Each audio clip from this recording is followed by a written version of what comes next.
konsepnya tuh sederhana.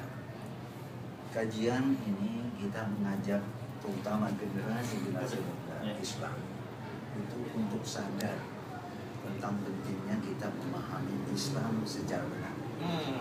Islam secara benar. Islam itu banyak disalahkan pemahamannya. Ketika orang berislam, ketika orang berjilbab, ketika orang berjenggot dikatakan kelompok teroris, itu yang ada. Padahal kan bukan seperti itu. Islam itu mengajarkan sesuatu yang luar biasa dalam kehidupan. Pencerahan dunia ini kalau tidak ada Islam itu gelap dunia ini. Dunia ini, dunia yang lain itu, dunia barat katakan. Mereka baru muncul abad keberapa? Abad ke-7 sampai abad ke-14 itu kita pernah kenal 1001 malam. Itu mana? Baghdad. Sekarang Baghdad diporak-porandakan. Kenapa? Karena kita semua sudah tidak memahami Islam dengan kritik yang sebenarnya. Kita memahami Islam dengan paham yang keliru. Seolah Islam ini hanya merupakan ajaran agama yang tidak beda dengan agama-agama yang lain.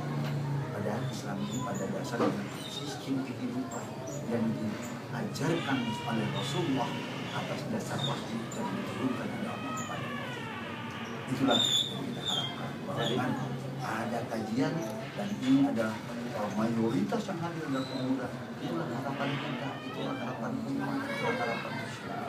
Mudah-mudahan mereka tidak terbawa dengan budaya hedonisme, budaya kesenangan dunia, budaya pamer, budaya istilahnya itu apa, kesenangan sementara. Padahal kan dalam kehidupan dunia ini kata Allah, "Innamal hayatud dunya walah." Jadi mudah-mudahan dengan kita mengadakan kajian ini kita tidak mengundang ustadz-ustadz yang cukup populer, ustadz-ustadz yang masih muda, punya visi bagaimana kita menegakkan sistem kehidupan ini kembali yang benar, kembali yang diajarkan oleh Allah. Insya Allah para pemuda tidak lagi tergoda dengan hal-hal yang bersifat sebenarnya. Mengapa mengajarkan Iya, kita bukan bicara mengapa. Siapapun juga sepanjang ilmunya dari Allah kita akan panggil untuk kita memberikan taklim kepada kita. Sedangkan kenapa beliau yang kebetulan dapat ada waktu, beliau yang kebetulan ya cukup mempunyai visi dan cukup bisa mengurah. Ya kami harapkan bahwa contohnya misalnya Tengku Wisnu, seorang artis yang kita tahu artis itu pada umumnya hidupnya glamor, tetapi ketika beliau hijrah, beliau memindahkan hati dari dikatakanlah dari jahiliyah kata beliau, ya kan, kemudian menjadi Islam. Apa yang terjadi? Perubahan yang luar biasa. Jadi jangan dianggap Islam ini ketika orang berislam dikatakan teroris. Itu bahasa, saya bilang bahasa yang mendegradasi istilah Islam itu sendiri dan menggunakan Islam, padahal Islam adalah sumber kebaikan. Melihat Mas Wisnu ikut sharing tentang Mas Wisnu, gimana Pak melihat antusias para jemaah? Luar biasa. Karena apa?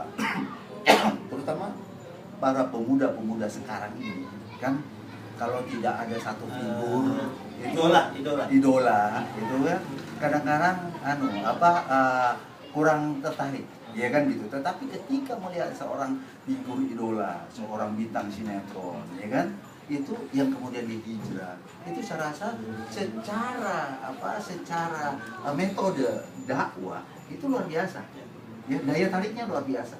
Mungkin sekarang mereka cuma bersenang-senang melihat aku senang atau aku ingin berfoto dengan, tapi lama-lama melihat itu siapa tahu dia mencontoh apa yang dilakukan, gitu. Jadi itu ya saya rasa itu merupakan satu cara, satu sasaran bagaimana anak muda bisa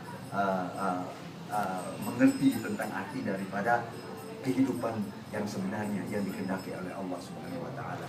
Buktinya Tengku Wisnu memberikan contoh bahwa uang bukan segalanya. Ketika kita berlimpah dengan uang yang ada yang itu kenyataan betul, Mas. Jadi saya bilang kenyataan betul. Saya pun pernah rasakan mas, ya. Saya dulu bangkir mas, saya dulu bangkir. Ketika saya mengenal Islam, saya tinggalkan profesi. Dan saya hidup dalam keadaan seperti itu. Dan saya merinding, saya melihat, masya Allah, luar biasa. Sudah hampir 20 tahun saya tinggalkan itu. Saya bilang itu jadi daya tarik seorang seperti Tengku Wisnu atau yang lain-lainnya itu memang untuk menarik para pemuda yang sekarang yang sudah istilahnya